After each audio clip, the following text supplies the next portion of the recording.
Let's talk about rare earth elements. Now, you've probably never heard of them, but I guarantee you're using them right now. Without them, the phone in your hand, the car you drive, even the entire green energy revolution, well, it would all be basically impossible. So in this explainer, we are digging into the hidden materials that literally define our modern world and the incredible geopolitical power they hold. So just imagine for a second, what if the secret sauce for every single piece of modern tech, I'm talking everything from your smartphone to our most advanced national defense systems, was controlled by just one single source? And then, just like that, one day, that source decided to turn off the tap. You know, this isn't some sci-fi movie plot. It's a real crisis that has already happened. So here's how we're going to break it down. We'll kick things off with the 2010 crisis that really put these elements on the map. Then we'll get into what they actually are, how one country managed to completely corner the market, and most importantly, what it all means for the future of global power. All right, let's rewind the clock to 2010. A single decision made halfway around the world was about to send a massive shockwave through our most advanced industries. And the crazy part? Most people never even saw it coming. So back in 2010, China was producing something like 95% of the entire world's supply of rare earths. And then bam, they suddenly slashed their export quotas. For all the high-tech manufacturers in Japan, Europe, and right here in the United States, this wasn't just some little supply chain hiccup. No, this was a full-blown code red emergency. The result was just immediate and total panic. I mean, look at this. Prices for some of these key elements skyrocketed by over 2,000%. This wasn't a market correction, it was a complete meltdown. Companies that needed these materials for literally everything from wind turbines to missile guidance systems were suddenly facing a threat to their very existence. Okay, so this brings us to the really big question, right? What in the world are these materials? Why would cutting their supply cause such a massive, outsized global panic? First things first, let's clear up a huge misconception. Rare earths, they aren't actually rare. Not at all. They're found all over the planet's crust.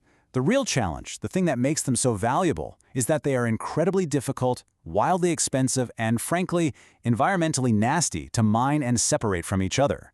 That difficult processing part, that's the real key to their scarcity on the market. You can really think of rare earths as the omnivorous diet of modern technology. Those super powerful magnets inside an EV motor or a giant wind turbine, yep, they need neodymium. The guidance system for a smart bomb, that requires elements like samarium and yttrium. From our phones to our defense systems, our entire high-tech world is completely built on these 17 elements. So how did we even get here? I mean, how do we get so dependent?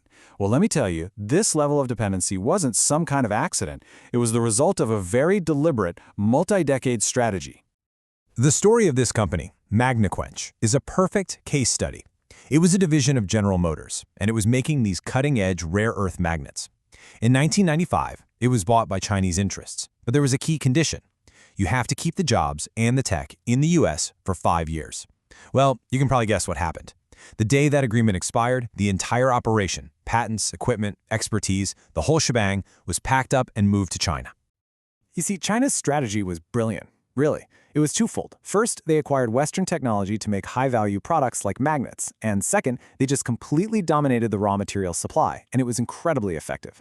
By the mid-2000s, a single mine in Inner Mongolia was churning out nearly half, 45% of the entire world's supply of rare earths. Just one mine. Now, this kind of market control brings up a really fascinating question. To understand the future of rare earths, it actually helps to look to the past, at two other incredibly strategic resources, salt and oil.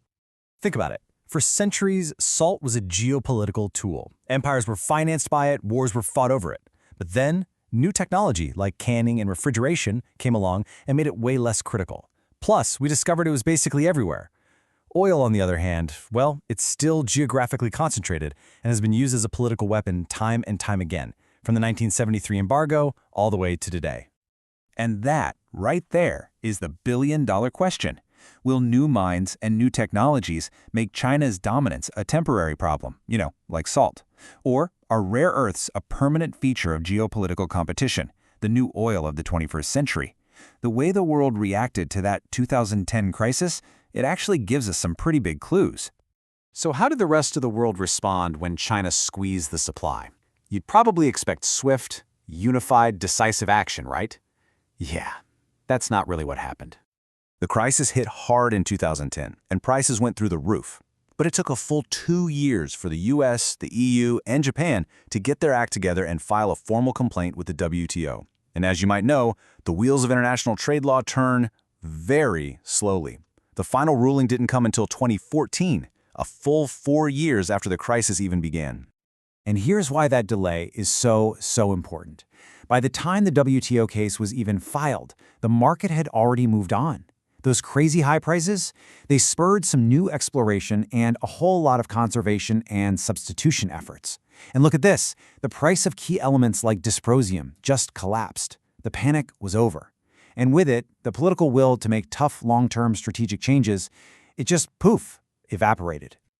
So what's the ultimate takeaway from this whole affair? I mean, what did we really learn from this global fire drill?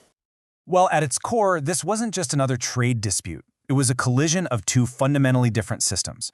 On one side, you have China's state-driven capitalism, which can pursue a single strategic goal for decades. And on the other, you have market-based democracies, which mostly just react to short-term price signals. The key insight here is that while our market systems are incredibly efficient at finding the lowest price, that very same efficiency becomes a huge strategic vulnerability when you're up against a state-directed competitor.